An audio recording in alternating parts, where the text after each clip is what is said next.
नमस्कार दोस्तों, भी एक्टिव ज्ञान यूट्यूब चैनल में आपका दिल से स्वागत है। आइए भगवत कथा में आज श्रवण करते हैं ब्राह्मण स्त्रियों पर अनुग्रह।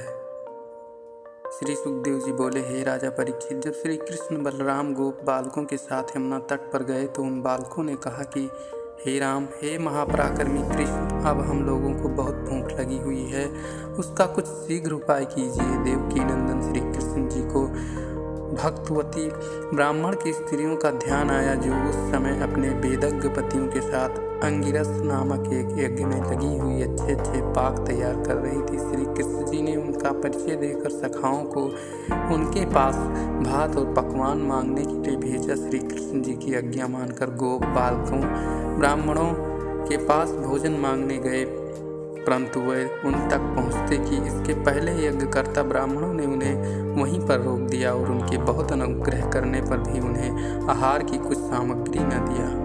ब्राह्मणों ने ये नहीं समझा कि ये इत्यादि सब कुछ श्री कृष्ण के लिए ही है। उन्होंने श्री कृष्ण की आज्ञा पर ग्वाल बालों को भोजन देने के लिए ना तो हाँ किया और ना किया। ग्वाल बाल निराश हो श्री कृष्ण बलराम के पास गए और कहा कि आपने बड़े अच्छे ब्राह्मणों के पास भेजा था, जिन्होंने कुछ भी ध्यान नहीं दिया। अपमान भी हुआ और भोजन भी नहीं मिला। कहिए अब क्या किया जाए? भूख के मारे तो प्राण निकले जा रहे हैं। ग्वाल बालों की ऐसी बात सुनकर भगवान श्री कृष्ण हंस पड़े और उन्होंने उन्हें समझा बुझाकर कहा, इस मांगने में अपमान की कोई बात नहीं है और ना तो इसके लिए तुम्हें कुछ निराश ही होना है। फिर मैंने तो उन्हें ब्राह्मणों से नहीं, उनकी स्त्रियों के पास भोजन मांगने के लिए कहा था। हे सखाओं, अब तुम लोग फिर जाओ और ब्राह्मणियों से मिलकर कहो कि कृष्ण बलदेव दोनों भाई गौएं चराते हुए यहाँ आए हैं और बहुत भूखे हैं। उन्होंने तुमसे भोजन मांगा है, तुम उनको भोजन देकर अपने मनोरथ पूर्ण करो। श्री कृष्ण जी की बात सुनकर ग्वाल बाल फिर गए।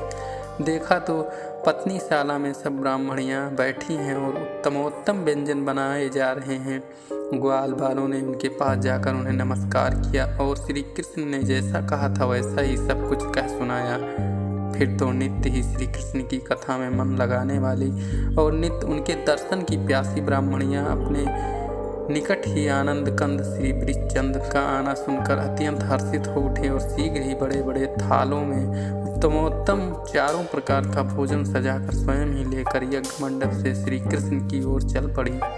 श्री कृष्ण यमुना के किनारे ग्वाल बालों सहित एक वृक्ष की छांव में किसी सखा के कंधे पर हाथ रखे हुए और हाथ में कमल का फूल लिए हुए खड़े थे। ब्राह्मणियों का आना सुना भक्त कृपालु सबके रक्षक और परीक्षक भगवान श्री कृष्णचंद जी अपनी मंद मुस्कान के साथ आगे बढ़कर उनसे हाथ जोड़ प्रणाम कर बोले, आइए आइए, यहाँ बैठिए, कहिए इस समय मैं आपकी क्या सेवा करूं? मेरे लिए क्या आज्ञा है? मेरे लिए आप तो जो यहाँ भोजन लेकर आई हैं ये तो आपके योग्य ही नहीं है। आप हमें भूखा समझकर जो हम पर कृपा इतनी दूर चली आई हैं, इससे बढ़कर यहाँ दया क्या हो सकती है? कहिए इसके बदले मैं आपका क्या उपकार करूं? और निकट में मेरा घर भी नहीं है, वृंदावन यहाँ से बहुत दूर है। हम बड़े लज्जित हैं और हमें इस बात का बड़ा क्षोभ हो रहा है कि हम आपकी कुछ सेवा नहीं कर पा रहे हैं, परंतु मैं आपसे ये कहूँगा कि फल की कामना त्याग कर जो मेरी भक्ति करते हैं वह मुझसे सबसे अधिक प्रिय लगते हैं, क्योंकि इससे आत्मा को सहज ही लाभ प्राप्त होता है और वो आत्मा ही सबसे श्रेष्ठ और महान है। ये प्राण बुद्धि मन तन और धन पूजा आदि सब कुछ आत्मा के ही संबंध से प्रिय लगते हैं। आत्मा से बढ़कर और कोई वस्तु प्रिय नहीं है और मैं आत्मा का भी आत्मा हूँ। सुशील ब्राह्मणियों, अब तुम अपनी यज्ञशालाओं में जाओ, मेरा दर्शन कर आप कृतार्थ हो गई हैं।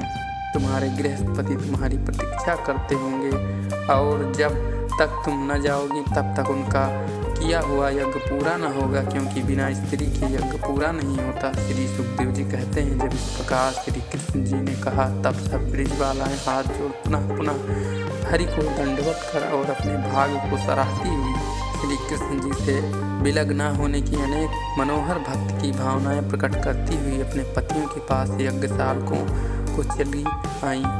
श्री कृष्ण जी के प्रभाव में ब्राह्मणों ने उनको कुछ अपराध न लगाया और उन्हें सर्वथा ही निर्देश समझाकर साथ बैठाकर आनंद पूर्वक यज्ञ को समाप्त किया।